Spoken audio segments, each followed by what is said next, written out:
أفحسبتم أنما خلقناكم عبثا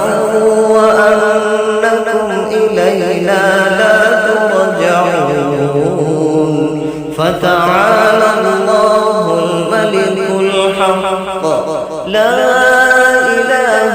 إلا هو رب العرش الكريم ومن يدع مع الله إلها آخر لا برهان له به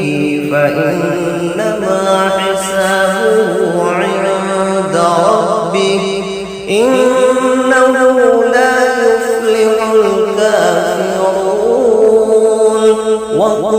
رب اغفر وارحم وأنت خير الراحمين